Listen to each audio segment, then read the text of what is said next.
Hello, my most esteemed project managers. Wherever you might be in the world, it's a pleasure to be speaking to you, and sincere apologies for the late start. Sometimes technology has its way of reminding you that you're not really in control.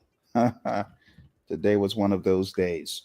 Well, it's a pleasure to be speaking to you today because I know a lot of you have been working tirelessly on your PMP and you're now certified.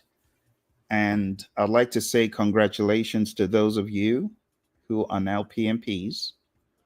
The main goal of today is to give you some guidelines, some specifics about what you can do now that you are a PMP. How to kill the game, how to crush the game, how to get to that next level. Lots of you, so many of you, and I want to thank you for those of you who have written in, those of you who have sent messages on YouTube, those of you who have told me you're now a PMP. Bravo. Bravo. It's the beginning.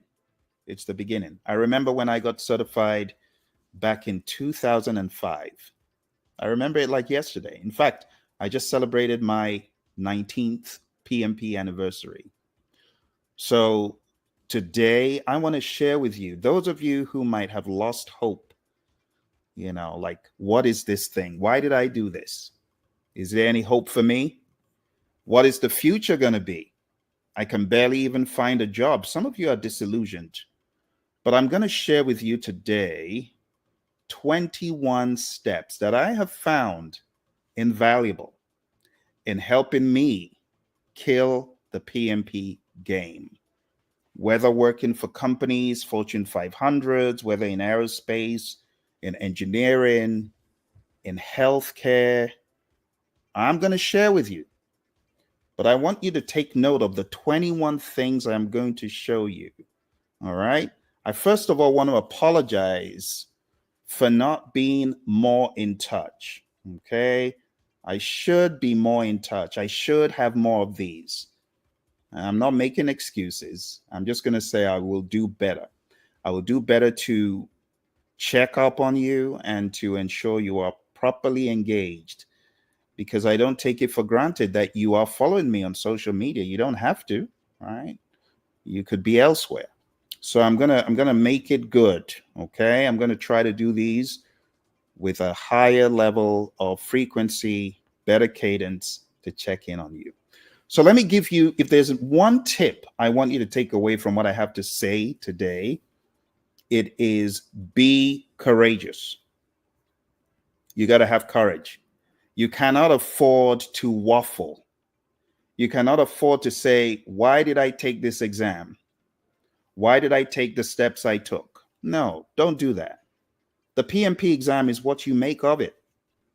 Okay? It's what you make of it. When you get certified, the PMI owes you nothing else. You took the exam, you passed the exam, they gave the exam to you, they said you're a PMP. Now it's your turn to prove to yourself and the world that they didn't make a mistake. Okay? You got to hit the ground running the very next day. I don't know why you took the PMP exam, but I took the exam because I needed to get out of where I was. It was drudgery. I hated the job.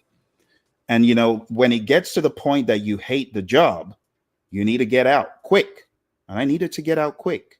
So I got certified. And let me share this with you. Let me share this with those of you who think the PMP will not get you in the door. That's a huge lie. The PMP will get you in the door, but you got to be courageous. You got to have the right mental state. You got to have the right attitude. The great Zig Ziglar, he says, it's your attitude that determines your altitude. You got to have the right attitude going into these jobs. Some of you are already scared before you hit the interview. Well, guess what? Your body language is going to give you away. You're going to fumble because your mind state is not right. So you got to be courageous. You got to have a can-do attitude. Hey, you got to understand that the PMI was not on drugs. The The PMI was not on drugs when they gave you a PMP certification. You got to remember that. So when the PMI has bestowed on you the title of project management professional, you need to do everything to make it happen. You need to do everything to prove that indeed the PMI was not diluted when they said, yeah, you're the GOAT. You're the guy, you're the girl. We're going to give it to you. You are now certified. You are able to take on any project. You know what I hear some PMPs telling me? Well, I guess I can't take on technology projects. I'm like, what's the matter with you? There are people leading entire states and countries. They ain't been for training like you have on projects. All we're asking you to do is figure out a technical project. And you're scared of that? No, you need to do better. You need to understand that the PMP is you getting in the door, then prove that you have what it takes. All right, let's get rolling with it. I've got for you today 21 steps from my life, from my experience that I want to share with you to help elevate your game, to help get you to that next state. I don't want you to give up. I don't want you to quit. So let's talk about section 1, deepening knowledge and skills. Okay. The moment you get out of PMP, don't be like those jokers who say, well, thank goodness I'm a PMP now. I don't need to do nothing except look for a job. No. This is the beginning of deepening your knowledge. You know what I did when I got out of the PMP exam? Want me to tell you what I did? I started studying earned value, scheduling, costing, risk, compulsively, like a junkie. And what did that do for me? It got me in the door of a company that absolutely changed my life, that revolutionized how I saw project management. That company's Honeywell. Before I got certified, I was banging on the door trying to get them to let me in. You know, when you've just got this feeling that that is the company for you. And those of you that have that feeling, that nudging about, hey, you need to be in this company, take it seriously. Take it seriously. I took it seriously. I got certified. I started studying. And then the opportunity came to interview at Honeywell. And what was the job? For those of you who don't think earned value means anything, it does. I got a job as an earned value consultant. What was my job? Understanding how to bring earned value into customer and product support, defense and space, by getting the understanding from the people in the engineering team and bringing it to customer and product support. That was my job. That's what I interviewed for. So, of course, I couldn't have gotten the job without knowledge. Huh? A lot of you doing the PMP exam as it is today. Hey, can I just be honest for a second? The exam as it is today is very different. It focuses on the more important parts of business and project management, but that isn't always what is apparent in an interview. You know what is apparent in an interview? Not only are they looking for the soft skills part, they're also looking for technical proficiency.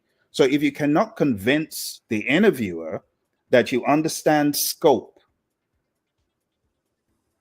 you hear what I'm saying? Can you scope out a project robustly? Can you work with a team in not even working on a WBS, but that's a good thing to do. But how confident do you feel going into a project and effectively scoping it out? And I'm talking about 10 billion or 10 million. Let me not scare you. $10 million project. In my mind, the PMI have prepared you to study to do billions of dollars of project. But some of you are scared. The moment you hear millions, you're scared. And that shouldn't be the case, because all that you learn in the world of the PMP exam is scalable. You should be able to scale it up to the billions. You should. You know, it's very robust. I think I have to remind some of you of some of the books. Some of the books that some of y'all studied, you've forgotten. And I have to show you. I have to show you to remind you. So I know people were hating on the PMI when they came out with this thing, right? This thing right here. People were hating on the PMI. They were hating on them, saying it's unwieldy, it's big. But this is what helps you manage billions of dollars. You cannot manage billions of dollars with a feel good mindset of, oh, I'm just a great leader. No, you need leadership and you need management, project management. You need to be all over scope, all over schedule. Some of you, I would ask, can you build me a 2,000 line schedule for a very robust activity? You're scared of that. No, you need to go study that stuff. That's what I did. Remember, I'm telling you what I did, not what the book says, but what I did. I got really good in scheduling. I took my MCTS in Microsoft Project. I was all over Microsoft Project working on schedules, 20,000 lines long, 3,000 lines long. I got great with it and I wasn't scared or intimidated. But how did I get to that point? Is it by sitting on my hind end after PMP? No, it's by studying more, amping it up. So, what am I saying? The trifecta, the bread and butter of the project manager: schedule, cost. Some of you, I ask you, okay, can you put together a budget for this $3 million project? And you feel intimidated. No, this is not the way a PMP should live. It's not. As a PMP, I expect that you can come in to an organization, take the troubled projects, whip them into shape, beat them into shape, and make things conform. Because whether you like it or not, there's a place for management in the world of leadership. There's a huge place for leadership in the world of management. But a lot of times, because of how the exam seems very principle and soft skills and leadership and communication focused, a lot of people are forgetting the other piece of the technicality. And that piece doesn't go away. It is important. And you know, the big dogs that have the jobs in a lot of these firms, I'm not saying all of them because some of them are just flying by the seat of their pants, but those who are really in it because they prove themselves, they can do all this stuff. Scheduling is not a big deal. Costing is not a big deal. Scoping out a project is not a big deal. A WBS, bring it on. Bring on any of the troubled projects. We'll help whip them into shape. There's been a silence about these things very recently, and I want to elevate your understanding that while you might be a great communicator, you're good with people, but when it comes to the technical piece, you can't even save yourself. Don't be that way. Don't be that way. All right, enough said. Let's jump into it. I think you understand the thesis of my talk today. So, the very first thing is deepen your knowledge and skills. You got to focus on key knowledge areas. When I say key knowledge areas, they're the ones I just spoke about, beyond the stakeholder and the communications, which are absolutely important. You got to understand the trifecta of schedule, of cost, and scope. Let's make this a little bit bigger so that you can see everything I'm talking about. So the trifecta of schedule, cost, and scope. I need you, my dear PMPs. I need you to ace this in life, not on the exam alone, but in life. I need you to beef up your understanding. Go back and read the PMI guides. The PMI has a guide for scheduling. The PMI has a guide for scope. Did you know that? The PMI has a guide that can help you with earned value. Read those things. Those jobs are there for a reason. They're jobs in government that need earned value, that need schedule, that need scope. And you know what I need you to do? I need you to go to the next level. I saw a chat from our friend Janae. Janae, thank you for your chat. Janae said, "Hi Phil, what did you use to study earned value apart from PMBOK?" Yes. So I was fortunate to run into the Defense Acquisition University online back in '05.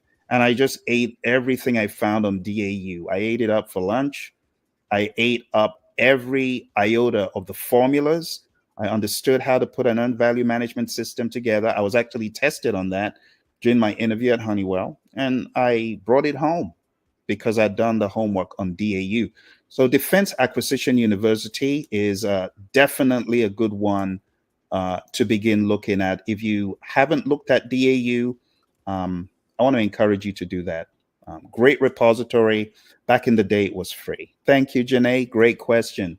All right. So schedule, cost, scope, really hone in on those. Okay. That will help you in any interview. And trust me, I've been for interviews where they ask very specific questions, almost PMI ish, because the people at the helm are either PMPs or PGMPs. You'll get a lot of jobs where they ask you about the technicality. You got to ensure proficiency in these critical areas. You got to get good and confident. Number two, continuous learning. The PMI say, we want you to get 60 PDUs. And you know what some of my friends do? They groan or they look for the easiest way out. And actually, PMI is just going above and beyond.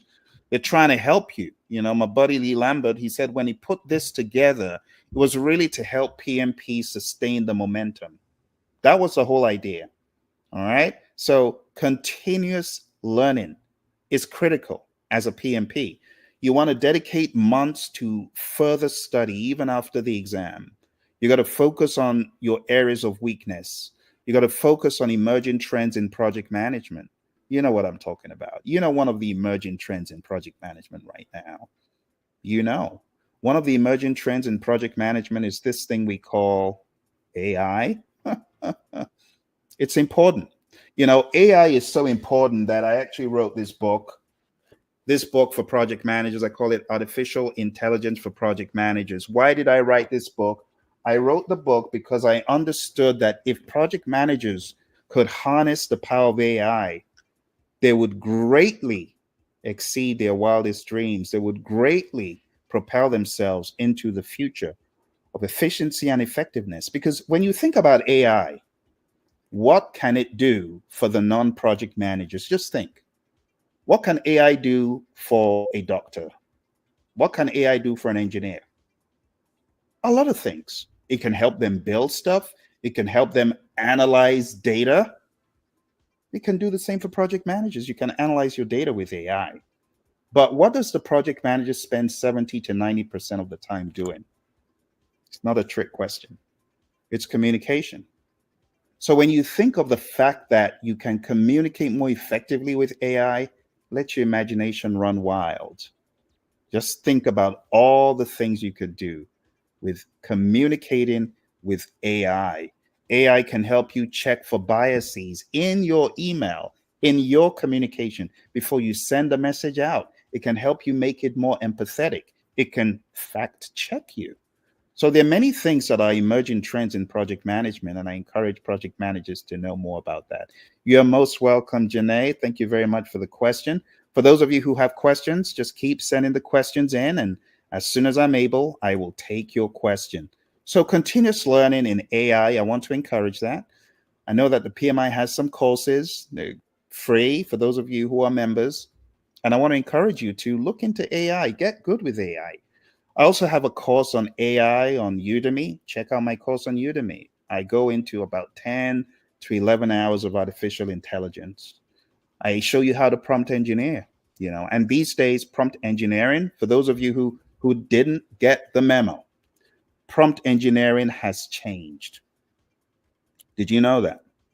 So I wrote a book called The RGB Prompt Engineering Model. And now, on top of that, I also want to encourage you to learn how to prompt engineer by your speech. How do you do that? Well, I'm going to show you that right now because I want you to get into it as soon as possible.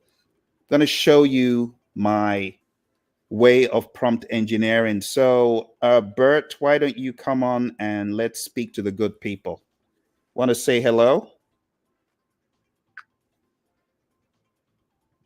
Hi, Bert. It's great to have you join us. Let's dive right into this. What aspect of prompting are you interested in discussing today? Yeah, Bert, I want you to demonstrate to my listeners how you help me. Sure thing. Bert, why don't you start by explaining the basics of prompt engineering? You can walk us through how to craft effective prompts for AI, including some examples to illustrate your points. Well, beyond that, Bert, why don't we get into a discussion about how to save a failing project that's failing as a result of poor leadership? You want to give some tips? Absolutely. Bert, let's start by identifying some common leadership issues that can cause a project to fail.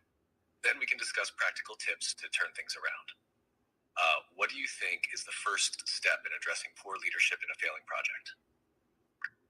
All right. Well, why don't you begin? Why don't you list out the top 5 reasons for failure in leadership on a project?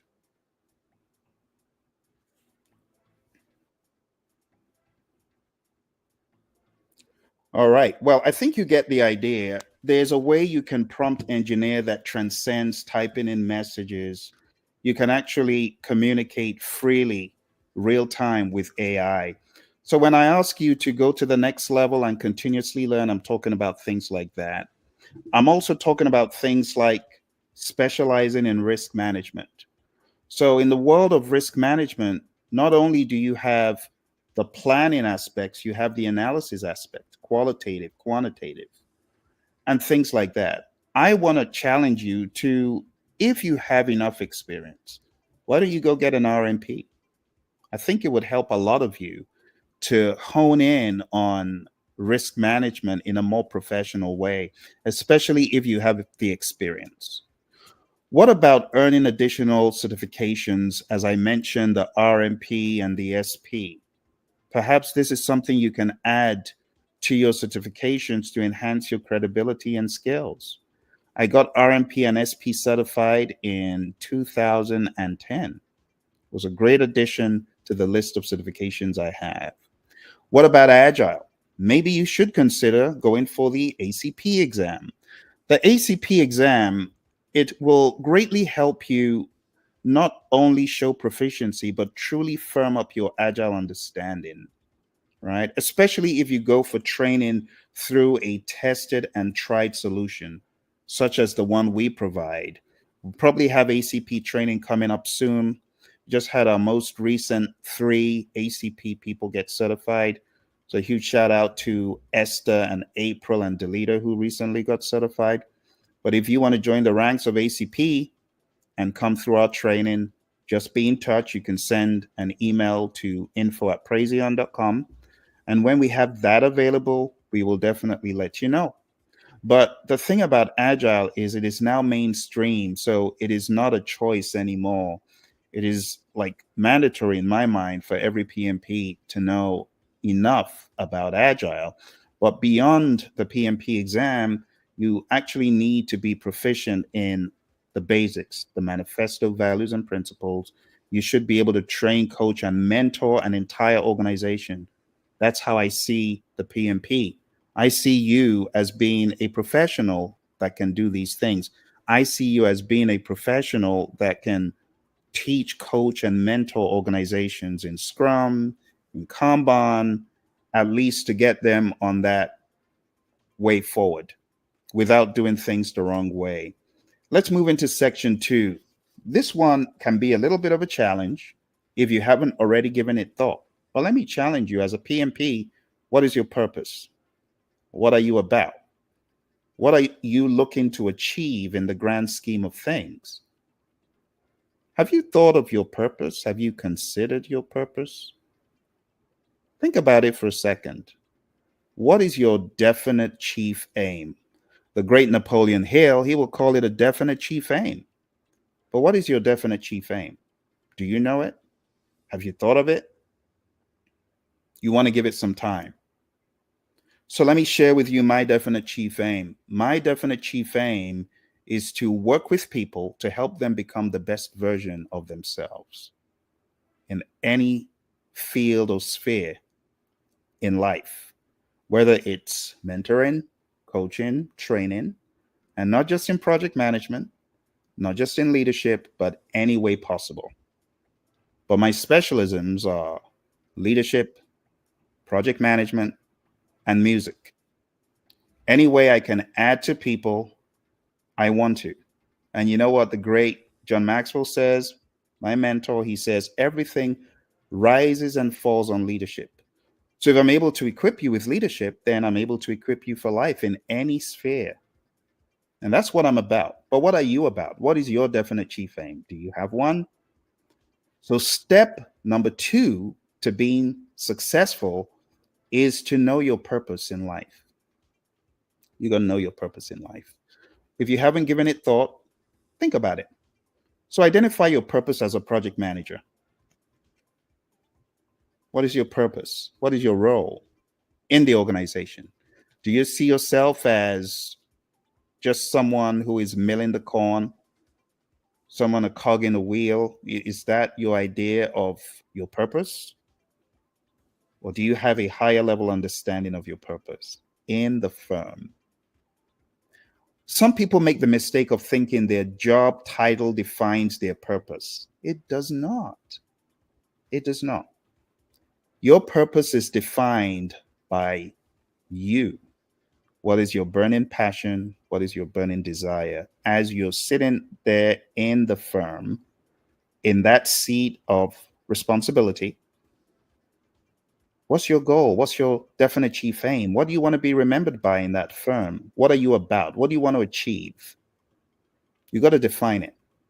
And then you got to align your goals with the company's mission. If you are in a firm, just like I told you in the very beginning, I was in a firm that I did not like. I hated the job.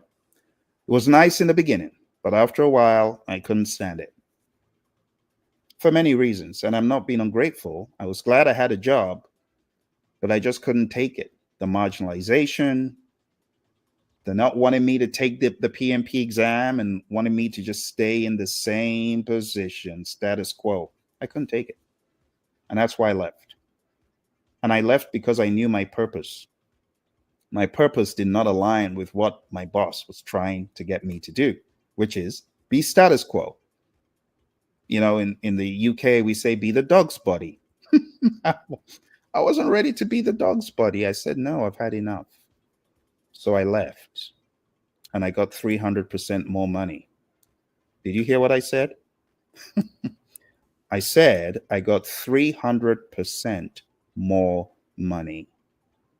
From getting in the 40s, I went to getting in the 150s in a matter of weeks after my PMP. Think about that for a second. 300% increase. But I didn't get it by loafing around. I knew my stuff. I knew my stuff. Not only did I study for the PMP, as Janae was asking, I studied a lot more, a whole lot more. And I want to challenge you. If you are a PMP and you feel the game is not working for you, I want you to become a beast. I want you to beast up, and I want you to get insanely great in project management. Not just on the PMP exam. You know, a lot of people say, well, I got AT. Well, I don't mean jack. In the real world, no one cares about AT. You know what people care about? What can you do for me? What can you do for the organization? Can you make this project happen? And then I have on the opposite side, the people in lament. I got BT, Phil. I know I passed. I got target below target. Oh, be quiet. Are you a PMP? What are you crying about? Because you got below target? That's not what counts. It's what you do in the real world after PMP. But you got to beast up. You know what? A lot of these jokes who, you know, a lot of them, they don't value PMP as much, but they're certified. You know, some of them raving and ranting how quick it took them to get certified. You know, the first thing they do? Garbage can. This goes in the garbage. The moment they get certified, they're like, I'm done. Praises. And it's just the bad attitude, because it should really be the beginning. It's the beginning. You shouldn't throw away your PMBOK guides. You know, when I look in my library up here, I have PMBOK guides. Let me show you the PMBOK guide I studied. It's here. This is the PMBOK guide I studied. This is a second edition. I still have my second edition, right? I still have my PMBOK fourth edition. It's here. I have my fourth edition. Look at that. I have my fourth edition. It looks even newer than my sixth edition. I have my fifth edition. This is my fifth edition right here. I still have it, you know? So I don't take these things lightly. You know, when you get certified, for the jokers who are like, oh, just throw it away, throw throw it in the garbage can. Don't do that. Don't do that. You should keep studying. You could keep studying. All right. Janae says, um, wow, Phil, I was wondering if project managers will still be required. Oh, absolutely. It's not going away. You see, it's like, I want you to go read up the story of Theodore Judah, who was a type of project manager. In my mind, I consider him a project manager. But he was a project manager of the Continental Railroad project, the railroad that was built early day America's. Theodore Judah. It was impeccable project management that helped him pull it off. When you look at his early day plans, you see plans for resources, plans for schedule, plans for costing. That was a project manager. Talk about way back. So project managers, they'll never go away. They'll never go away. They've always been around, maybe defined as something else. They'll continue to be there. Janae says, music, what instruments do I play? I play a number of instruments. I'm actually a music producer. If you look hard enough for my work online, you see my work on Spotify. I have 4 albums, about 20 singles. So how did I learn great project management? I actually started off as a producer in the music studio, because I would take my artists to the studio and have everything arranged and all the paperwork. And I didn't even know what I was doing. I didn't know that was project management. But I eventually realized that it was project management. Yes. So if you look for my music online on Spotify under Phil C, you will find my music online. Music is like the lifeblood of what I do. It's the therapy that keeps me going. All right, let's go to number 7. Grow to your maximum potential. Never stop learning and growing. You got to embrace a mindset of continuous improvement. You got to continually improve. You got to continually grow. Okay. But it needs to be a mindset. For those of you who are really keen on growing, I want to introduce you to an initiative that I have. And you can find this initiative at leadershipavenue.com. It's a program for life after the PMP exam, because I realize PMP is never enough. PMP is not enough. You got to go beyond PMP. You got to go beyond PMP by studying, by developing, by growing, and by learning leadership. Everything rises and falls on leadership. Have you guys ever watched The Founder, that movie about the McDonald's brothers? You remember Ray Kroc and the story about Ray Kroc? What can you say about Ray Kroc? He was actually a leader who knew what to do. He was selling milkshake machines and he wanted to sell more milkshake machines. And he knew that if he was able to increase the number of franchises that the McDonald's brothers had, he could sell more milkshake machines. So as a result of his ambition, he ended up buying them out. he didn't set out to do this. He just wanted to sell milkshake machines. But he was so ambitious that he ended up having more and more franchises so he could sell his milkshake machines. He ended up taking over the entire corporation. But it was leadership. Let me ask you, if I gave your skills, your talents, and your abilities to a second party, would they be able to do a better job than you? The question is, how well are you doing as the CEO of You Incorporated? Are you doing a great job? Are you doing everything under the sun to succeed? Some of you ain't.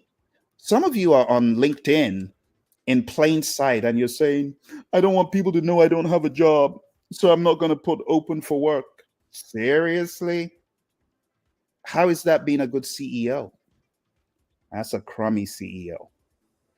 You know, to be a real success, you got to network with people. You got to communicate with people.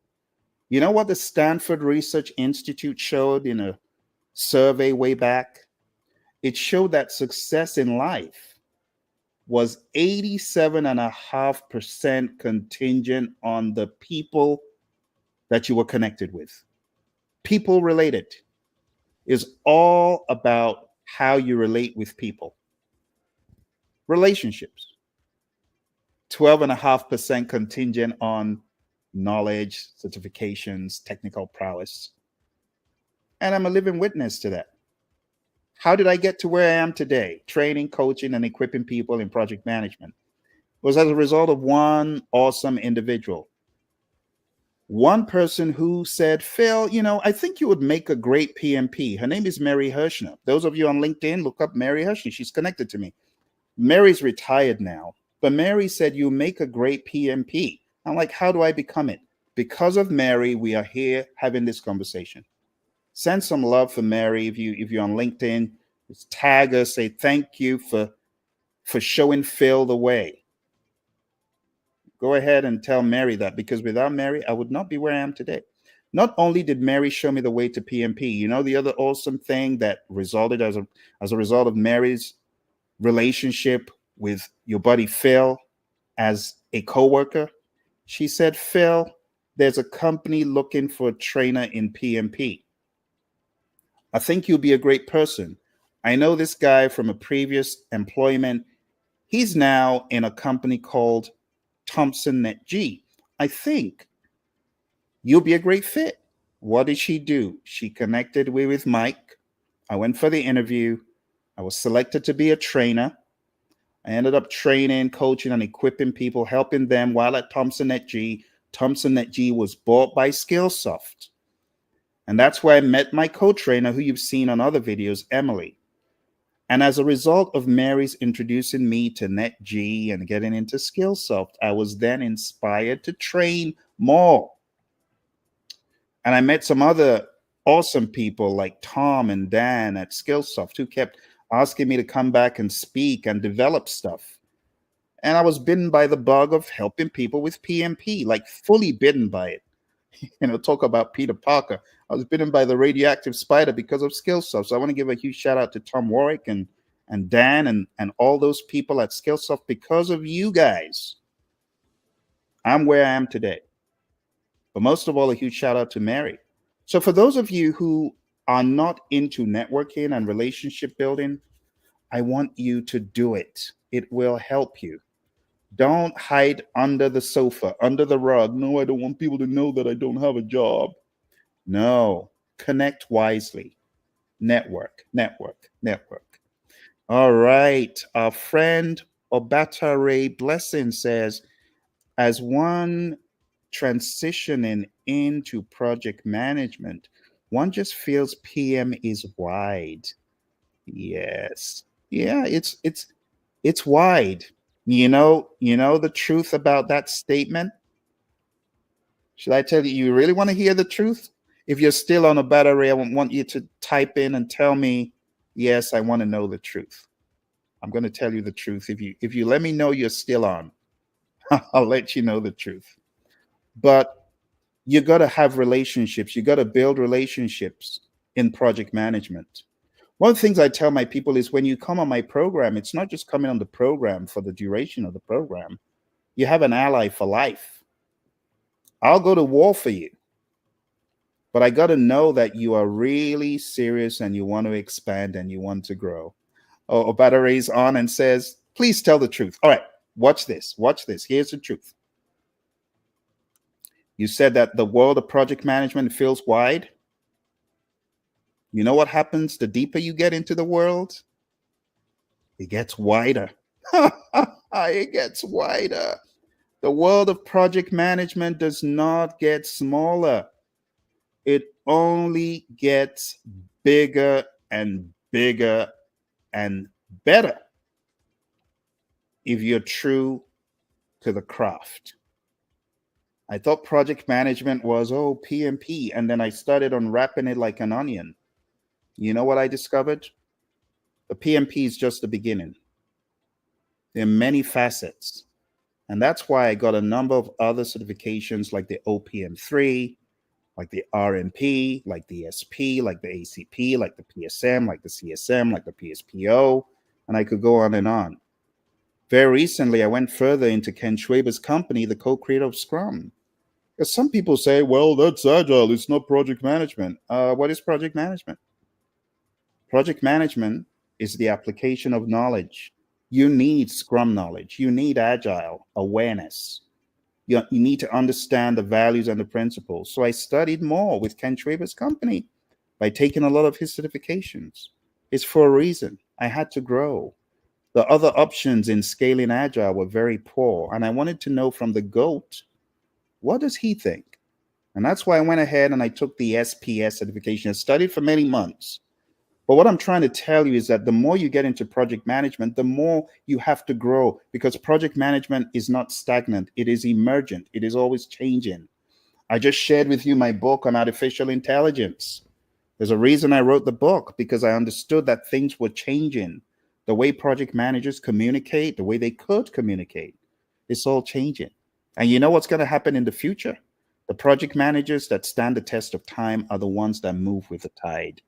But it's a very good observation. And I'm glad that you've discovered that it is indeed wider. Yes, I know it sounds funny, but the more you get into project management, the more you realize that it's wider. It's wider than just PMP. Anyone who is thinking PMP is the be all end all, they're wrong. It's the beginning. You know what you need to do to amplify your efforts as a project manager? You got to get great with leadership. Everything rises and falls on leadership. Study leadership, become a student of it. I want you to go to my mentor's webpage. It's free, okay? And it's called Minute with Maxwell. John Maxwell has a free program where daily, you can get mentoring and coaching in leadership. It's just a nugget a day, but it goes a long way, a long way, a long way. Thank you to my friends on Instagram. I see you. I see you. My friend Semacha says, I want to be your agent in Saudi Arabia in my institute. Well, thank you. I appreciate the love.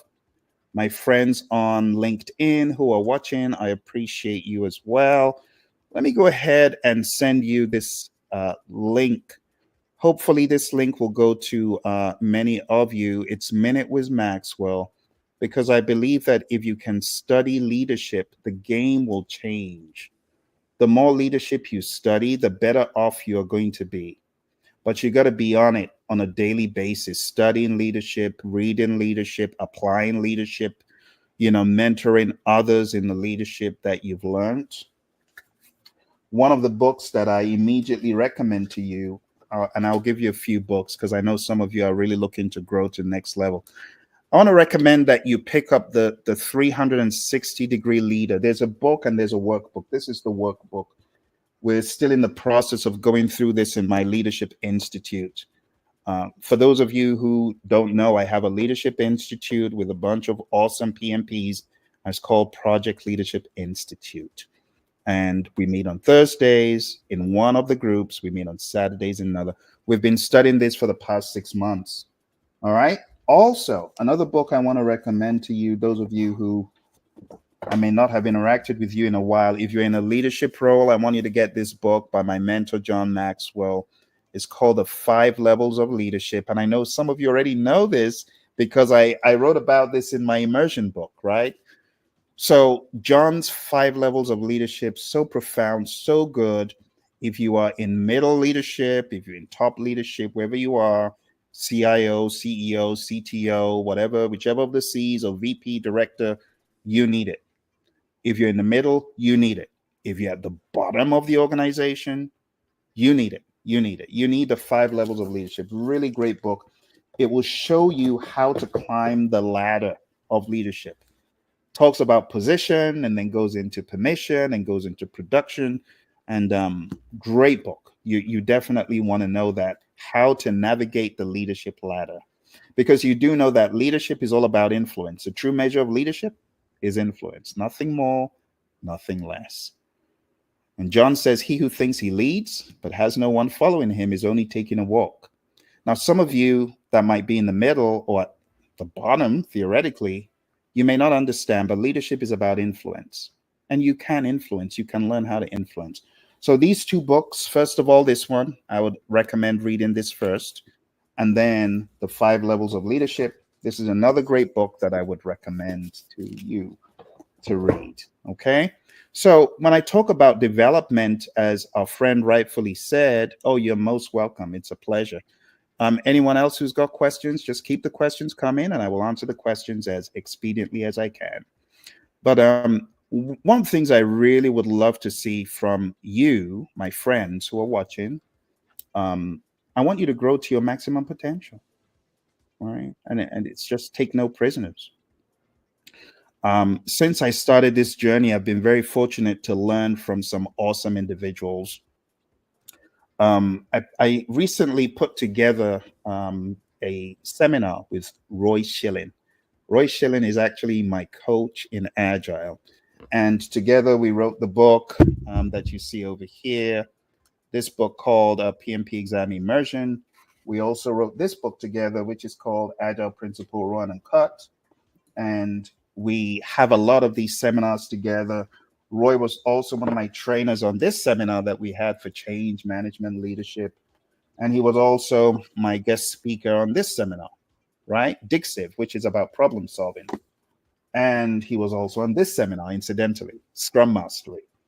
So my buddy Roy, he's been my trainer and coach in Agile. And why am I saying this? Because a lot of folks think that they can learn without being like an apprentice. You got to put yourself in the position of an apprentice and learn. And that's what I did with Roy. That's what I've done with John. John has been my leadership guest speaker on the Project Leadership Institute. He was our keynote speaker when we opened, but I've been religiously following the work of John. I've been religiously following the words of my buddy Roy, and we've written books together. I've been also religiously following the work of Rick Brinkman. He wrote the book Dealing with People You Can't Stand. Great book. For those of you who may have hang-ups on people who are difficult, you go look for Rick's book on dealing with people you can't stand. And Dr. Rick has been back on a couple of occasions to teach us dealing with meetings you can't stand and dealing with people you can't stand. And you can find those lectures on leadershipstreet.com. Believe we have one or both of them of Dr. Rick's talk to us. So the sky is the limit for growth, my friends. You got to keep growing. You got to keep improving as a project manager. Number 9, I skipped one. Which one did I skip? Let me see which one I skipped. Excuse my manners. I think I skipped one in my rush. Let's go back and see. I skipped. Okay. So let me go a step back. I'm sorry about that. Because this one is important. Number 8, study and apply Agile principles. So incorporate Agile methods into your projects, train, coach, and mentor others in Agile, and you're going to learn a ton. From coaching, you are going to learn, you're going to find your gaps. Like I had a ton of gaps. And mind you, I was already certified as a CSM, but I learned that there was a lot that I had gotten wrong. Misconceptions in Agile, misconceptions in Scrum, misconceptions in Kanban. But these came to light when I started being a good student. I often joke, I've been in the school of Roy, my buddy. I've been studying with him since 2014, but I only became a serious student about 5 years ago. You ever been a bad student who's not really listening? Or you have the bad students who are they're supposedly listening, but they're not practicing. And I was one of those. I was just not a good student. But I became more serious. And I'm talking about, hey, I was CSM certified, I was ACP, but I became hungry. You know, the great Les Brown, he says, you got to be hungry. If you're not hungry, you ain't making no difference. I had to be hungry. And I got really hungry for Agile. I got hungry to know more. And my growth, Roy will attest to it. It was astronomical because all I did was eat, drink, breathe, Agile, the values, the principles, the values, the principles, the values, the principles, the principles, the values, until I became so obsessed they had stuck that I didn't even need to open a book to tell you what the values were. I didn't. So I want you to take Agile very seriously because it's now mainstream. It is not enough for you to say, I'm a PMP. You got to be a PMP with great Agile awareness. Note, I didn't even talk about the frameworks. Agile awareness. Know the values and what they mean. Live the values. Know the principles. Live the values and the principles. Apply them. Number 9, stay current with industry trends. AI is a huge one. I told you to go look for those PMI micro certifications. The PMI is doing their best. Okay? They're trying to help you. And that's why I want you to take it seriously, because if you're able to be all over AI, the future is bright.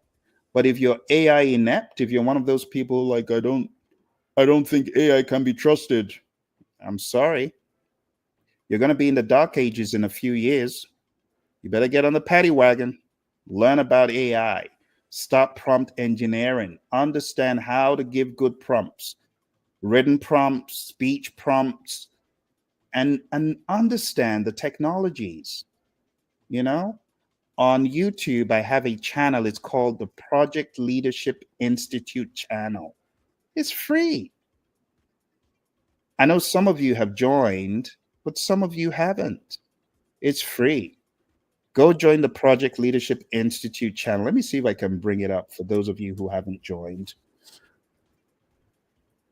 And like I said, I apologize for not being more on your schedule, but I'm going to send you my other YouTube page. And I know this is going to help those of you who are looking to grow and you're looking for sources to grow, right? That's a good one right there. Yep, that's it right there.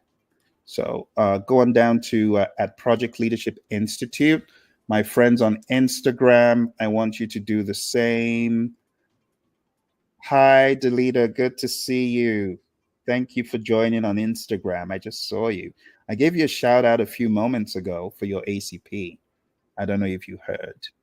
But anyway, good to see you, Delita. Delita is one of the smart ones who joined the program. You see the ticker tape below. Delita joined that program, right?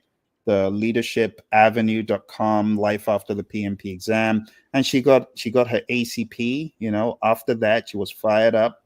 And April as well joined the program. They both got really fired up, and they're part of the Praizion family who are doing awesome things. All right, let's move on to number 10. Join professional organizations. So participate in organizations like PMI, network, go to your PMI chapter meetings, do all that good stuff. You know, some folks may not have remotely joined their PMI chapter.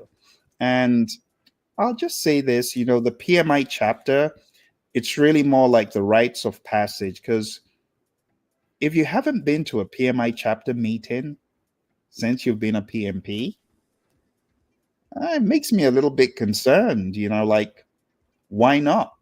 It's like you belong to a family, but you don't know the family members. You got to go to a PMI chapter. You got to at least try it, right? Try it at least once. Try it at least once. And then beyond going just for the chapter meeting, you know what I want you to do? I actually want you to give back, like volunteer. How about you volunteer for some months? Just it's good. It's good karma, for lack of a better word. It's good because as you're giving back, you're going to receive. It's that simple. So for my chapter, I have visited my chapter a number of times. I have been a keynote speaker a number of times in the meetings in all of the branches of the Phoenix chapter, the Scottsdale, the Phoenix, even the Mesa chapter. And you can actually watch some of the videos. I have some of the videos on YouTube of when I visited my chapter to speak.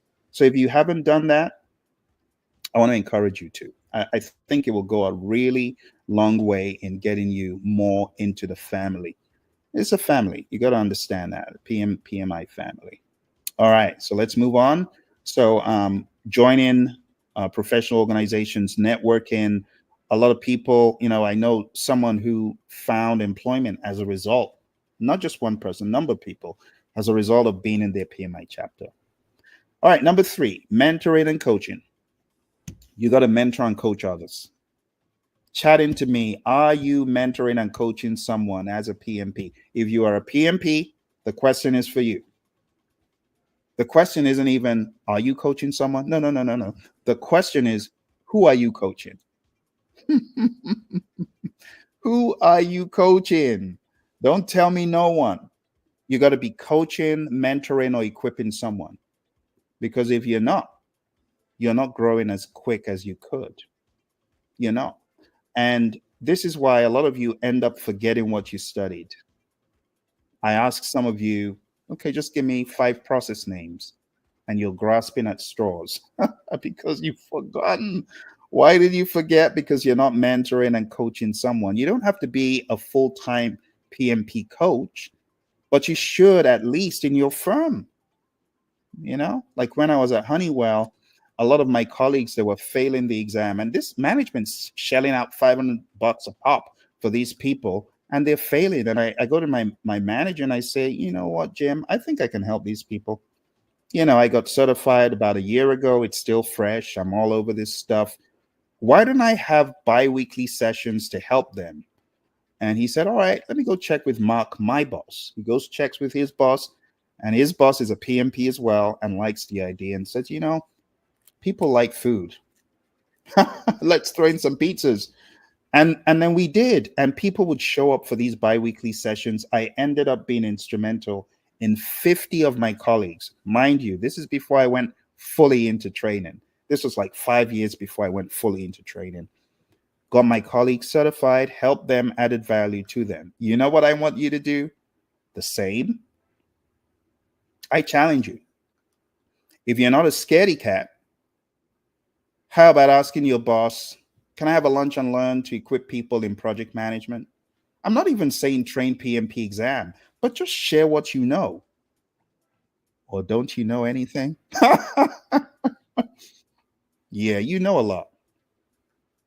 You know a lot. Why are you sitting on what you know? Why are you being selfish with what you know?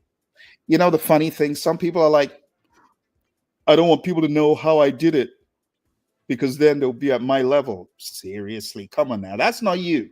That's not anyone listening to me right now. It's the other people, right? It's not you. But I know some people are like that.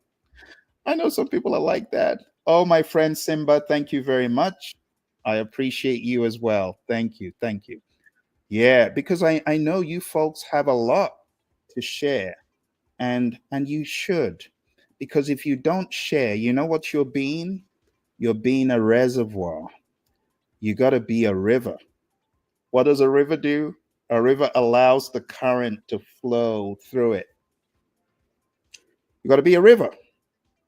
That's a huge way you can grow. Do you know all the growth that happened to me as a result of the biweekly sessions I did at Honeywell? It gave me confidence to move into the higher levels that I just talked about. I talked about Skillsoft, NetG, and then Skillsoft. So Thompson NetG, little did I know that the good work I was doing at Honeywell was going to be a precursor to getting into NetG and being able to speak and train confidently. How do you think confidence is built? It's by doing. How do you think I got good at training PMP? By hiding under the bushel? No, it's by speaking on a regular basis about what I know. It's about giving. The quickest way to get good with speaking? Forget about you. It ain't about you. It's about the people that are hungrily waiting. I think a lot of you underestimate your PMP. That's also a problem. You're underestimating the PMP. Or it's nothing. Oh my goodness. Really? You fail to realize how insanely awesome you are by staying in that, in some cases, dim lit, dingy, musty room for almost 4 hours. Some of you been in that crazy room for 12 hours. You took the ridiculous thing 3 times. You took the PMP exam 4 times. Some of you, I know someone who took that ridiculous test, and I'm not bashing the PMP. I'm just saying it annoys me when I hear about poor victims. I call them victims. They were in that jail cell 8 times. This is not myth. This is someone I know on the eighth try. Think about that. That's 32 hours in that crazy room. And this is even before you could take it at home. So, maximum respect to anyone that's a PMP. I think you're underestimating yourself. I think that's part of the problem. I think you've forgotten the blood, sweat, and tears. I think you have. Because if you hadn't, you'd know that you're a beast. You're a force of nature. It's up to you to realize it. You could stay little old me. What do I know? The reason why you feel little old me is you're not really realizing, you've not done your retrospective. So I was one of the smart ones who did the retrospective in the exam hall. In the exam hall. I did my retrospective in the exam because I'd spent 1 hour and I'd only done 20 questions. And I said, Phil, you're gonna fail. You're gonna flunk this exam. And then all of a sudden, I heard a gremlin on my shoulder saying, the PMI is just giving you harder questions because they know you failed that one. They're giving you another. Now, that was a conspiracy theorist gremlin, but it did help me. Even though it's all fake, that's not how the exam is, because I later became a registered education provider and I realized, no, that's not how PMI administers the exam. The exam isn't as intelligent as you think on the front end. Now, the data analytics is extremely intelligent because that's how they're able to find out people who've been naughty. I'm not saying it's always accurate, but I'm just saying this was way back. But when I had that thought, I started thinking, having flashbacks. Have you ever had flashbacks of your PMP prep time? Like, talk about a jail cell. I will go to my library every Saturday for like 5 to 8 hours, and I just locked up. Talk about being in a fort somewhere. And I would study. I showed you the book that I studied, and I would study and study and study my brains out. And I think some of you forgotten the work you put in, because if you didn't forget, you would look at yourself and say, yeah, I've got something to give the world. I want to challenge those of you who are listening to me right now. I want you to go start a social media account on Instagram, on YouTube, on Facebook. You know what I want you to do? I want you to share your PMP exam journey. One video. Can I depend on you to do that? Can I? I know I can. Do you know what it's going to do for you? It's going to take you back down memory lane for you to realize all the work that you did towards this certification. Now, those joining that are not PMPs, they're not going to get it. They're not going to understand the work that you and I put in. But the work that you and I put in should not go to naught. You should resurrect that work and teach, coach, mentor, help others. And then you're going to grow as well. You're going to become a river. Okay? So I really want you to coach, mentor, train, help others. Okay? Don't stay comfortable. Oh, I'm a PMP. Thank goodness I got to dry land. I'm one of the crabs out of the barrel. I'll leave the others to their fate. No. Don't do that. Don't do that. All right. Number 12. Sow seeds of knowledge. Invest time in developing others. Share best practices and lessons learned. It goes back to mentoring and coaching. You find a new junior project manager, help them, lift them up, show them what you know. Show them what you know. Number 13, I've already talked about your network, right? Show me your network. Probably have an idea about your net worth. So build relationships with other PMs, exchange knowledge and opportunities, and just remember what I told you about the Stanford Research Institute. Their work is very clear. If you want to fly higher, get connected. Want to fly higher, know more people. Give value to people. It's very interesting how life sometimes reveals the dynamic of relationships in a more profound way than ever before. Like my mentor, who got me certified by giving me all her books, all her materials and stuff, which I passed on to other family members, by the way. I eventually did return them when we all got certified. But I realized that When you give, you get back. So my mentor just very recently retired. She was in a job for 15 years. 15 years. Great job, great bonuses. How did she get the job? You may ask. She got the job as a result of someone's passing the job on to her. Who was that person? It was me. I said, "Hey, I think this would be a good one for you." Sure enough, it was. She was in the job for 15 years. As she gave to me, she benefited when I was in a position to get jobs like that.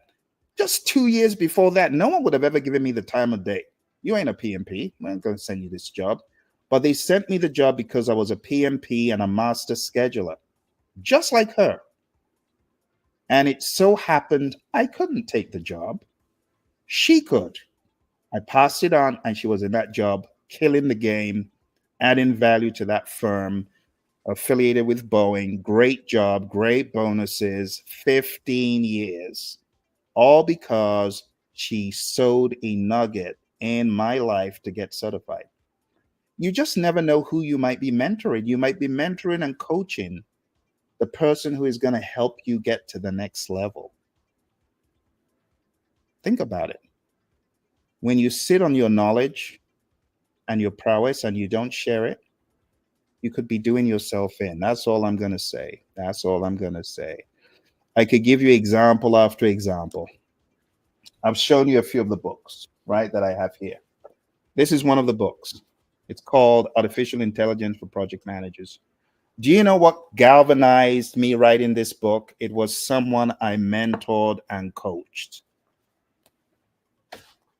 Let's take a look at another book.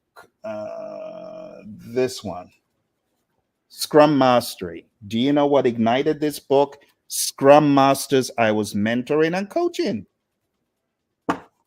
And I could go on and on and on.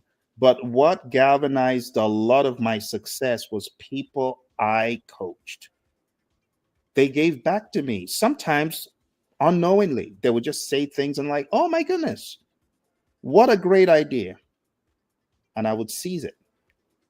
And it would be value to me, all because I've been mentored and coaching them. You hear me talk about my buddy Daryl, and you see him on the channel. And if not for Daryl, I would not be in the world of AI. I talk about my buddy Ed. And if not for Ed, I wouldn't be writing a number of the books. I'm writing 2 books currently as a result of his influence. He didn't even know when he sowed that nugget. So you just never know the people you're mentoring, the people you are meant to mentor. You just never know how instrumental they will be to your success. Okay, think about that. Think about that. All right. I'm sharing with you 21 steps to growth after your PMP. Number 14, I've already talked about this. Volunteer with PMI, engage in volunteer activities, give back to the community, right? Leverage volunteer opportunities to expand your network. Number 15, foster a culture of learning. Encourage continuous learning within your team. Promote a growth mindset and ongoing development. For those of you who have not been to projectmanagement.com, I need you to go there. I want you to go look at all the webinars. PMI, they do their best. Now, I know a lot of people say PMI is all about the money. Well, PMI is trying their best to offer some more value. I'm looking forward to them doing more, but right now they're already doing a great job with the webinars, and you can listen to people in your domain, whether in healthcare, you're in engineering, pharmaceutical, whatever you're in, there are webinars in the repository at projectmanagement.com. And you know what happens when you watch those? You get PDUs for free. If you're a member of the PMI, these are often claimed for you, and you don't need to do anything other than just attend. So I want to encourage you to foster a culture of learning. Projectmanagement.com is a great one. Leadershipstreet.com is also a great one. Make sure you attend the seminars of Rick Brinkman, the PM 360 that we also have up there, and there are many more. Number 4, section 4, practical steps for growth. You got to start where you are. So I've already given you a minute with Maxwell. I've given you John Maxwell's 360-degree leader, John Maxwell's 5 levels of leadership. I've told you to go look at those. I've also told you about Rick Brinkman, and I've told you about leadershipstreet.com. And right here, as we're talking, the ticker tape below, right there, life after the PMP exam. If you are serious about self-development, you want to grow your mindset to the next level, you want to learn leadership, you want to be proficient, profound in your leadership, come on the program. Let's work together. Come and learn how to be a real success. Relationships, equipping others, having a positive mental attitude, and leadership. That's what makes you be a real success. It's a play on words, REAL, relationships, equipping, attitude, and leadership. And that's what we learn in addition to life after the PMP exam. And we learn that right there at leadershipavenue.com. Leadershipstreet.com is pre-records, things from other seminars in the past. Leadershipavenue.com is for what is coming down the pike in August and September and beyond. Okay, so check that out. All right, so start where you are. Maybe you just got certified. No, just start where you are. Go to Minute with Maxwell, start learning. Endeavor to be in my next leadership program, Leadership Avenue, right? Go there, sign up. Find productive activities that advance your career. Look for opportunities within your current organization or community. For those of you who are not PMPs yet, and you might just be watching, go on down to 360.pmradio.org, and you can sign up for our next PMP 360 seminar. Let me put that in the chat for those of you, because I know some of you are curious, because I said this is for PMPs. And I know that curiosity drew you to watch this. So go to PMRadio 360.pmradio.org for the next PMP 360. It's coming up in the next few days, right? And this is going to help you get good with your PMP. Those of you who might be struggling alone, like I was, it will help you. All right. So start where you are. This is me talking to my PMP graduates all around the world, wherever you are. Leverage nonprofit opportunities. Oh my goodness, my dear friends who have found it difficult. Trust me, I am right with you. If you're looking for a job right now, you've been unable to find employment. I know how hard it is. I have been without a job for 9 months, twice in my career. Think about that. No job for 9 hard months. There was a time I was so depressed, I was thinking, I'm out of my mind at this point. I feel like I'm caged in a jail cell, mental jail. And this was before I got certified for the first 9-month stint without a job. The second 9-month stint without a job, I took the law into my hands and I became a registered education provider of the PMI through my company, Praizion. And I said, I ain't waiting for no one no more. I'm going to go out and start helping people. And that's what I did. I was hard. 9 months without a job. With a newborn, if I might add, in need of insurance and diaper money. It's not funny. But that happened to me. And what did I do? I reinvented myself. I want you to reinvent yourself. I want you to become a beast, a force of nature that stops at nothing to find a way forward, unrelenting, unashamed, bold, a beast. Some of you ain't beasts yet. I want you to be a beast. I want you to take no prisoners. Some of you are scared. Don't be scared. Be resolute. You don't have a job right now. You know what I want you to do? I want you to make up your mind that you will daily apply for no more than 5 positions daily. You cannot afford to lie down and say, I'm tired of applying. So, step one, mentality, beast, mental, beast, unrelenting, pounding that pavement daily. That's step one. It's in the mindset. And you got to be expectant to know that it is going to come to you. I don't care whether you've been 9 months like I am, 1 year, don't give up. You cannot afford to. It is free to not give up. So, why do you want to give up? You got to be a beast, unrelenting beast. So, what you're going to do is daily apply for 5 positions. It is going to build your confidence. And when you get the opportunity to interview, as I did a number of times, you're going to go for the interview and you're going to say, thank you for the interview because it tests my prowess and it helps me. So, you got to get in the right mental state. When you're in that right mental state of, I'm grateful for any interview I get because it's going to test me and help me. You're not even at that point looking to get every single one, but you're looking for the exercise. The next thing I want you to do, join PMI, your local chapter. Be useful. It is going to help you. PMI, they've really thought this stuff through. The fact that we have chapters is just awesome. It excites me that you're not alone. You go to your local chapter.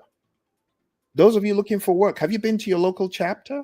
Some of you ain't been to your local chapter. You ain't told to anyone in the local chapter. That's not how to do it. It's the PMI family. So you got to be more aggressive. Okay? You got to be beastly in your mindset. You got to be aggressive. And when I say be a beast, unrelenting and maximum conviction of who you are. You're special, except you feel like your PMP was given to you out of pity. Or did you work for it? If you worked for it, I want you to beast up. Then, as you do this on the regular, I want you, watch this, this is important. I need you to have the intellect, the knowledge, the skills, the tools in your gig bag. So when you get that job, you're going to bring it home. You're not going to be like, oh, I don't know if I can do this job. No, you're going to feel confident because you have the skills. Remember what I told you in the beginning? Scope, schedule, cost, risk. Stakeholder and communications is a given. You know, the problem is some people, when they get into the interview, they either talk too much or talk too little. You know why that happens? Because they are not observing non-verbal cues of the interviewer. Through body language, you should be able to interpret, should I shut up? Should I speak more? The body language, the facial expressions, they'll tell you. Under most circumstances, body language trumps everything else. Trumps the words, trumps the tone of voice. Oh, I'm really excited that you're here. You're not excited. Your body language is saying something else. Or, yeah, I'm really excited to be here. Well, your words say something, but your body language says something else. But if you're in an interview and you're very observant, you will know when to keep going and when to shut up. Some people bomb the interview because they're not confident. Their body language shows they're not sure. It shows that they're hiding something. And even on camera, you got to come correct. You got to practice these things. I have videos on the Praision channel where I talk about interviews. So if you're gone for a job without any traction for a while, you're searching, don't give up. Use this as prep time. Because when uptime comes, it's going to be too late to prepare. So now's the time to prepare. 5 jobs a day. Do you know the portals that I want you to hit? I want you to hit monster.com. And hey, I don't want you to tell me, Phil, I can't do this kind of job. Let them figure that out. Let them figure that out for themselves. Don't come crying to me, oh, I can't do an engineering job. I can't do an IT job. A lot of you complain a lot about IT. Well, that's what's available. Go for it. What could happen? What is the worst thing that could happen? You know, the worst thing that could happen? The worst thing that could happen is you get the job. Because some of you don't think you can do it. What if you get the job? You go study. That's what you do. I know a lot of you might think this Phil is a mean person. He's telling me to go do a job that I ain't done before. Well, I'm telling you to do what I did. I remember when I got into one job interview and I had it. I'd gone for 9 months without a job. I finally get into the interview. I am on steroids as far as can do, can do, can do. And they're asking me, can you do this? Can you do this? Can you? And in my mind, I'm like, I'm going to do anything it takes. You know, the great Les Brown, he said, you got to be hungry. I was hungry. And when they asked me the question, can you do this? Can you do that? Yes, I will do it. I can do it. I can do it. I can study it. I will do it. I was hungry. And I got the job. And that was how I ended up meeting my mentor, Mary. I'm so glad I had a can-do attitude. You got to have a can-do attitude. You got to be a beast. Beast. Take no prisoners. No namby-pamby. Oh, I don't know if I can do it. No, no, no. Except you think PMI was high on drugs when they said, oh, you're a PMP. If you truly believe you deserve your PMP, I need you to be a beast. And I need you to go make corrections where you might have had a weak, poor mindset, but get beastly and start pounding the pavement like I did. I'm not telling you to do something I didn't do. What I did is going to give, but use this as prep time. Okay. My heart goes out to you.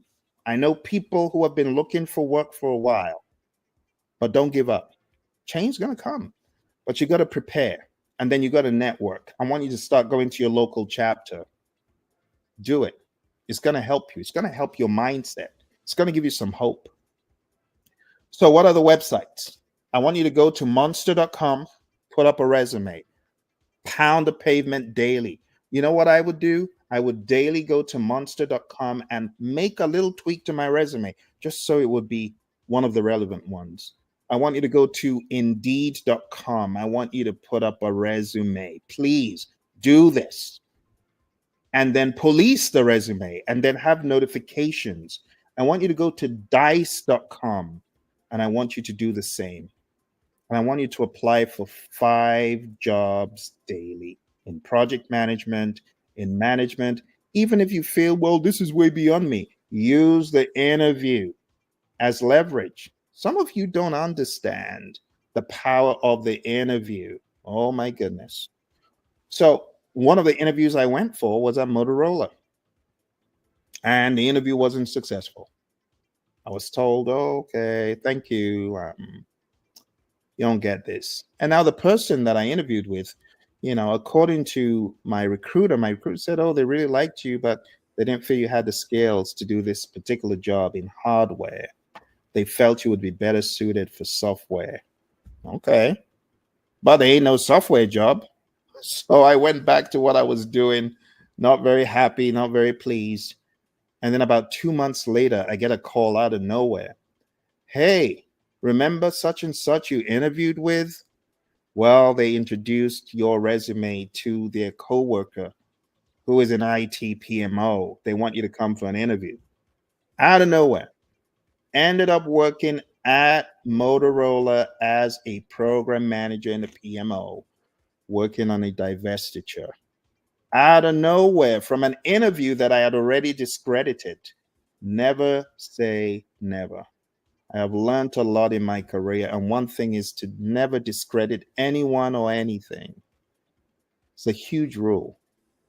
So what I'm sharing with you, my friends, is from experience. It is not from any book. I've realized if you are a beast, you got to be a maniac. You got to say, I can do it. Even in the face of adversity, I can do it. Bring it on. Because it's in the mindset. You need to have the mindset that you're going to work and work and work smart and hard, and you're going to get it done, and you're going to be the very best. Do you really believe you are the best version of yourself? I know you expected me to say, do you believe you're the best? No, no, no, that's not the question. That's not the question. Do you believe you are the best version of you incorporated? Do you or do you not? If you don't believe you are the best, you got to go do something else beyond the test, beyond PMP. Okay. But for those of you that are looking for work, I want to encourage you, this is not the end. So I want you to leverage the power of your PMI local chapter. I want you to submit 5 jobs daily. I want you to pound the pavement, and I want you to be a beast. Be a beast. And I want you to use your volunteer work to develop new skills and connections. Number 18, network effectively. I've talked about networking quite a lot. You got to attend networking events and conferences, just like the one at the ticker tape below. This is to help you. It will take you levels above. You'll meet people and you'll get great. Honestly, some of the best things I've done is as a result of people I have met in this journey. I remember going for OPM3 training. Some of you don't know what that is because PMI doesn't offer it anymore. But OPM3 just means Organizational Project Management Maturity Model. And there was an entire exam and framework about it. And it just helps you to assess organizational project management maturity, like 3 exams in one. But anyway, when I went for training up in Colorado, I met a couple of guys, Colin and Tim. And 3 of us were in that class. And it's a very expensive endeavor. I think the entire thing probably cost about 3K or more, not to mention travel and so on, which will take it to 5 grand. But I met Colin and Tim in that class. What ensued is Colin and Tim became allies, associates. We would train Microsoft Project to organizations, advance Microsoft Project to organizations. And it was as a result of networking through all of this. So I want you to understand that networking determines a lot in this career. I've also told you about my buddy Roy and Rick Brinkman and John Maxwell. And honestly, that is how you network. You got to network with intentionality. You got to build meaningful relationships with peers in the industry. Number 19, trade knowledge and opportunities. Collaborate with mentors and peers to share jobs and resources. You got to be actively doing this. It's like being a river all over again. Use your network to find new opportunities. I told you the story about Mary and me. I wouldn't be where I am without her. She just finished a 15-year stint as a result of our connection. Number 20, adapt to changes. Stay flexible and adaptable in your career. Be prepared to pivot and take on new challenges. So, I mean, I could have been one of those people who said, well, I don't want to do anything else but work at Honeywell. I'm not happy that I can't be here forever. Well, no, I understood I needed to pivot. So when I left Honeywell, because I was a consultant, and after 2 years, that's it, you have to go. You could come back later, but you got to take a hiatus. So I left and I ended up at Motorola, and then I worked in a number of other places, and I found myself in my dream job. My dream job was in a gaming company making video games. World of Warcraft, those of you folks who like those multi online player games, I was in a company that was building a game like that. It wasn't World of Warcraft, but it was built after the Stargate franchise. I love that job because it combined my creativity and my technicality, and it was just a job made in heaven. I was really excited about that job, and I thought the job would never end until one day the brake screeched. The record player came to a screeching halt. And my CEO said, "Hey, Phil, come to my office. I'd like to have a discussion with you." This was around the time when the economy tanked in 09, 08, 09, that horrible slump. Long story short, my CEO said, "Phil, it's your last day. Go to your office, pack your stuff by 5 p.m. We want you out." What? I have a 2 months old. Are you kidding me? You just like that?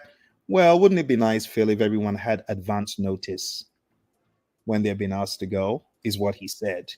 Wow, that was savage.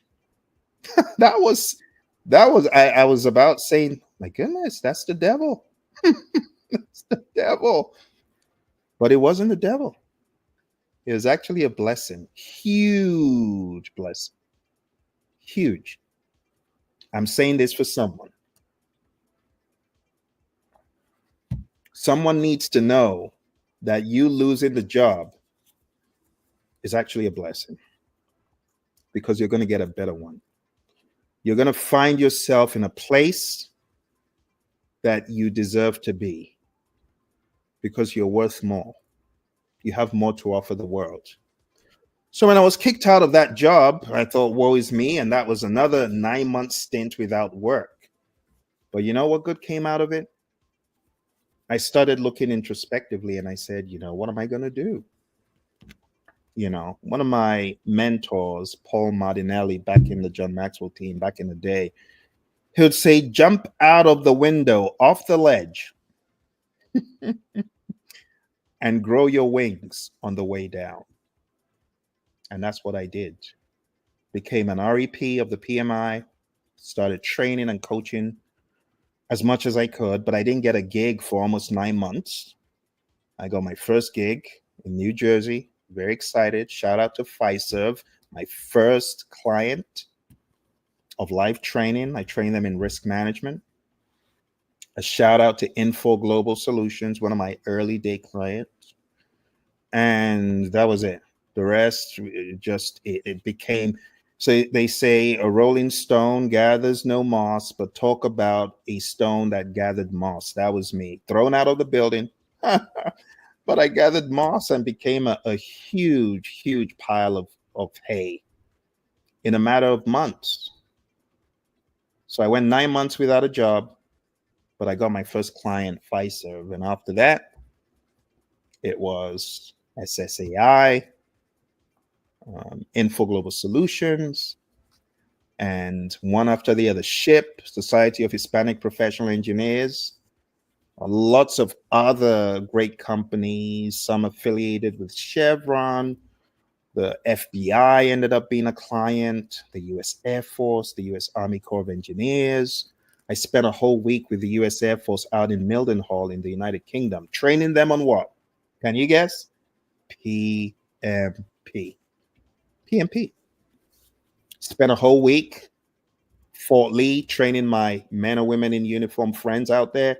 What did I train them on? PMP. PMP. NASA and the FBI. What did I train them on? PMP. Jim Beam. Whiskey people. What did I train them on? Project management. Lush Cosmetics. What did I train them on? Project management. And the list goes on and on. Right? The Department of Commerce, right there in DC. What did I train them on? Project management, leadership. So I want to encourage you, my friends. The way I was kicked out of the building and I reinvented myself and became so instrumental to many of these firms, it wouldn't have happened if I wasn't kicked out of the building. Sometimes you got to be kicked out of the building. You grow your wings on the way down. You reinvent yourself. You become more valuable. So for those of you that have lost hope, I'm hoping that this broadcast has given you some hope.